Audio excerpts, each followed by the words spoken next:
অন্তর্বর্তী সরকারের চ্যালেঞ্জ তিনটি প্রধান লক্ষ্য ছিল: গণহত্যার বিচার জুলাই আগস্টের, আরেকটি হচ্ছে রাষ্ট্র সংস্কার, এবং তৃতীয় হচ্ছে নির্বাচন। এই তিনটি মূল লক্ষ্য, তিনটি পিলারকে সামনে রেখে সরকার অগ্রসর হচ্ছে। তো আমরা ডিসেম্বরকে যদি ডেডলাইন ধরি, কোনটাকে আপনি বড় চ্যালেঞ্জিং মনে করেন? আপনাকে ধন্যবাদ। আমার কাছে এই যেই তিনটা জিনিসের কথা বললেন, তিনটাই তো একটা প্রক্রিয়াধীন ব্যাপার। আপনি তো জাস্টিস হারেট জাস্টিস বারেট, আপনি যদি খুব তাড়াতাড়ি বিচার করতে চান তাহলে আমার মনে হবে যেটা জাস্টিস হবে না। সুতরাং আমরা চাই ডিউ ডিলিজেন্স যাতে থাকে এবং রুল অফ ল যাতে থাকে, এবং যারা এই গণহত্যার সাথে জড়িত তাদের সুবিচার হয়, এবং যেটা আমরা চাই। সংস্কারের যে ব্যাপারটা আপনি বললেন, সেই জিনিসটার মধ্যে অনেকখানি রাজনীতি জড়িত আছে। আমরা প্রথম থেকেই বলছি যে আমরা এবং বিএনপি যে আমরা নির্বাচনমুখী সংস্কার চাই, এবং বড় সংস্কারের ব্যাপারগুলি। কক্সবাজার সমুদ্র সৈকতের উপর নিজেদের একটি ঠিকানা, ইডেন বে, আ কনসার্ন অফ ভাইয়া হোটেলস, যাতে ভবিষ্যতে যারা ক্ষমতায় আসবেন তাদের উপরেই ছেড়ে, মানে জনপ্রতিনিধি যারা হবেন তাদের উপরেই আপনার ছেড়ে দিতে হবে। আরেকটা ব্যাপার হয় যেটা হলো যে সংস্কারের নামে যাতে নির্বাচনটা বিলম্বিত না হয়, সেই ব্যাপারটা আমাদের বেশি জোর দেওয়া। তো সেখানেই দেখা যাচ্ছে যে যারা সংস্কারের নামে নির্বাচনকে, কারণ সংস্কার তো একটা চলমান প্রক্রিয়া, আপনি তো আর সংস্কারের সবচেয়ে বড় ব্যাপারটা হলো যে আপনার এটা একটা মাইন্ডসেটের ব্যাপার। সামনে যারা ক্ষমতায় আসবে তাদের মাইন্ডসেটের ব্যাপার। আপনার ওই মানুষগুলির চিন্তা চেতনায় যদি ডেমোক্রেসি থাকে তাহলেই আপনার সংস্কারটা মানে বাস্তবে রূপ নেবে। আর বিএনপিও তো 31 দফা দিয়েছে, 31 দফার সাথে তো সংস্কারের অনেক মিল আছে, এবং বিএনপির এখন পর্যন্ত যে মাইন্ডসেট সেটাতে বোঝা যাচ্ছে যে দে মিন বিজনেস। এবং আমি মানে আপনাকে অফ দ্য রেকর্ড একটা কথা বলি যে আমার সাথে বিএনপির আপনার অ্যাক্টিং চেয়ারম্যানের সাথে মানে আজ থেকে প্রায় 6-7 বছর আগে আমাদের এক জায়গায় আমরা বসে লন্ডনে আমরা যখন কথা বলছিলাম, তখনও কিন্তু ওই প্রথম আমাকে কিন্তু দ্বিকক্ষ পার্লামেন্টের ব্যাপারে উনি বলেছিলেন। আমি বলেছিলাম যে এটা কি সম্ভব? তখন উনি বললেন যে আমার মনে আছে রাফলি, আমি যতখানি মনে করি যে সমাজে এমন অনেক মানুষ আছেন যাদের কন্ট্রিবিউশন আগামীতে আমাদের দরকার, তাদেরও অ্যাকোমোডেশনের একটা জায়গা আমাদের দরকার। এবং ওর পরবর্তীতে যত মিটিং হয় বা বিএনপি যাদের সাথে কথা হয়, আমি আমার জায়গা থেকে একটা সেন্স পাই যে এই দিস টাইম আমরা সবাই রিয়েলাইজ করি যে কোথাও না কোথাও পরিবর্তনের দরকার আছে, সংস্কারের দরকার আছে, এবং সেটা একটা প্রক্রিয়াধীন বা প্রক্রিয়ার মধ্যে চলে যেতে হবে। কিন্তু সংস্কার করলেই যে বাংলাদেশ সিঙ্গাপুর হয়ে যাবে, এই কথাটা কিন্তু আসলে সঠিক না। এবং যতই নির্বাচন আপনি বিলম্বিত করবেন ততই এই কনফিউশনটা আরও দাঁড়াবে। এই কারণেই আমরা বারবার এই নির্বাচনের ব্যাপারে আমরা বারবার সরকারকে দাগাতে দেই।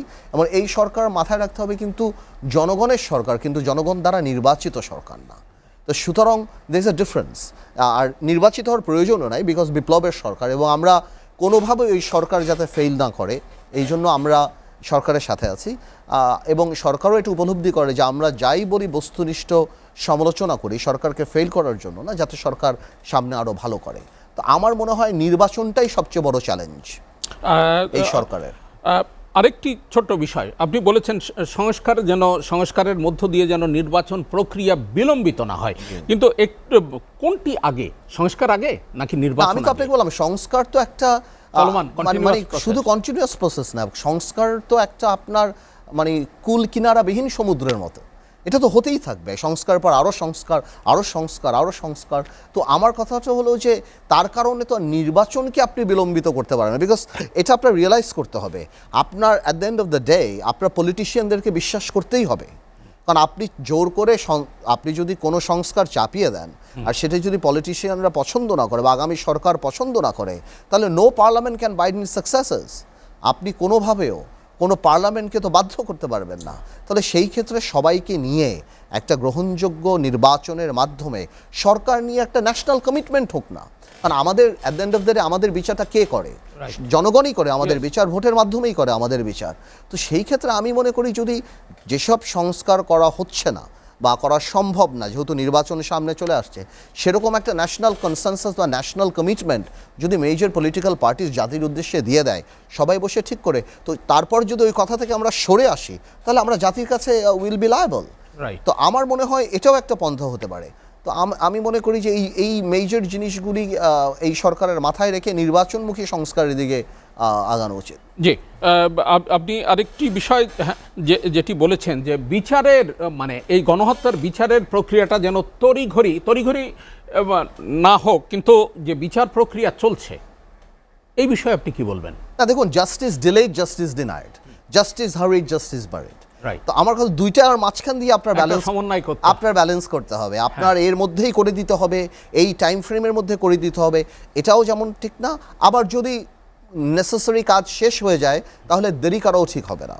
তো আমি মনে করি এই গণহত্যার বিচারটা, এই আপনার ছাত্র জনতার যে আন্দোলনে যে এত হাজার মানুষ মারা গিয়েছে, জাতিসংঘের যে রিপোর্ট, সব কিছু, তো এটা তো সবচেয়ে বড় দাবিটাই তো এটা যে এই বিচারটা জাতি দেখতে চায়। Justice must be seen to be done. আমরা প্রায় প্রতিদিনেই সেটা হচ্ছে আন্তর্জাতিক অপরাধ ট্রাইব্যুনালে দেখি এই যে সালমান এফ রহমান, আনিসুল হক কিংবা জুনায়েদ আহমেদ পলক বা অন্যান্য যাদেরকে নিয়ে আসে, তাদের যে বিচার প্রক্রিয়া এবং এই আসা যাওয়ার পথে তাদের যে মানে সরস নানামুখী বক্তব্য, যেটি মানে সোশ্যাল মিডিয়াতে ভাইরাল হয়ে যায়, এই বিষয়গুলোরে আপনি কিভাবে মূল্যায়ন করবেন? না, আমি বডি ল্যাঙ্গুয়েজ দেখে আমার কাছে যতটুকু মনে হয় যে আমি কোনো অনুশোচনা তাদের দেখি না।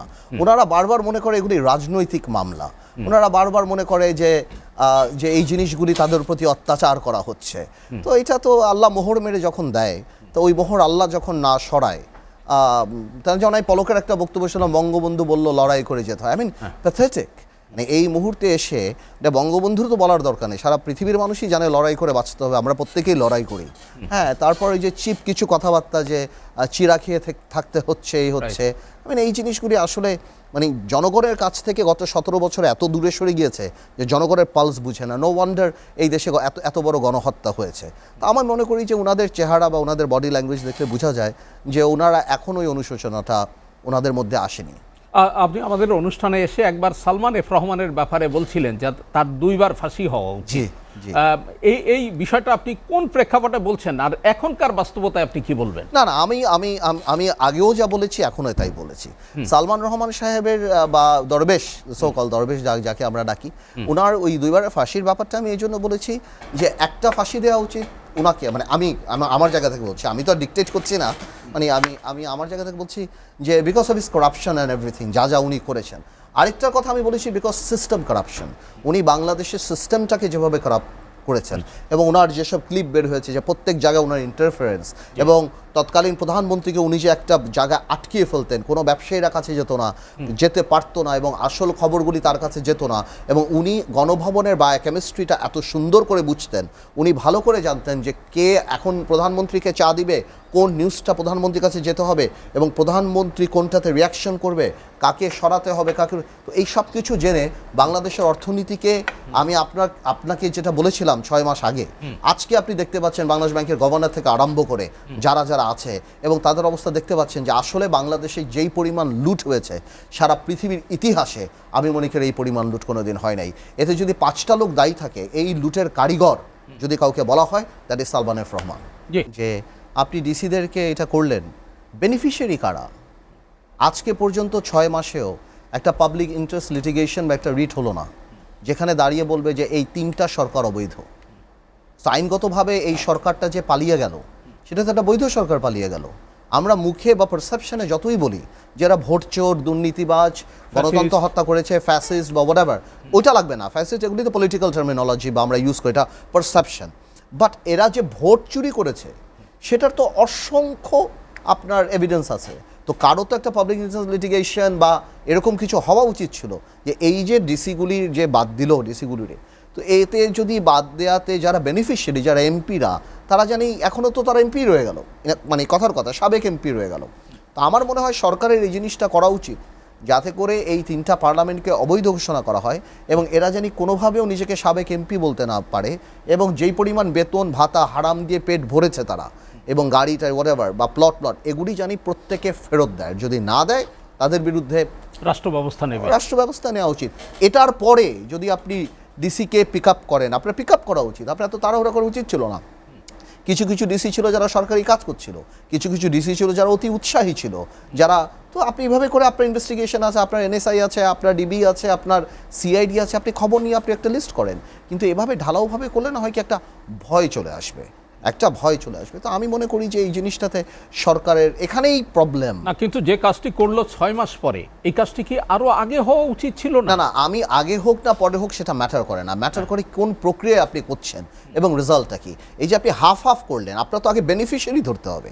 এই যে আওয়ামী লীগের 3টা পার্লামেন্টে 900 এমপি ছিল বা মহিলা এমপি সহ, তারা কি বেনিফিট, আগে তো তাদেরকে আপনার চ্যালেঞ্জ করতে হবে। আপনি তো এটা জানেন। তো তাদেরকে যারা বানিয়েছে, আপনি তাদেরকে না ধরে যে আমি আপনাকে গুলি করলাম, আপনি পিস্তলকে ধরছেন না, আমাকে ধরছেন না। তো এই জিনিসটা আমার কাছে একটু একটু অবাক লেগেছে যে ডিসিরা তো চাকরি করে ভাই, যেটা বললেন, কয়জন ডিসি দাঁড়িয়ে আপনার পক্ষে বিপক্ষে দাঁড়িয়ে বলবে যে না, যে এখানে ন্যাচারাল ল দাঁড়িয়ে যাবে, I shall not do anything that goes against the interest of the people. আমি চাকরি করি, আই সার্ভ দ্য নেশন, আমাকে এক্সিকিউটিভ অর্ডার যা আসছে আমি সেটা করছি।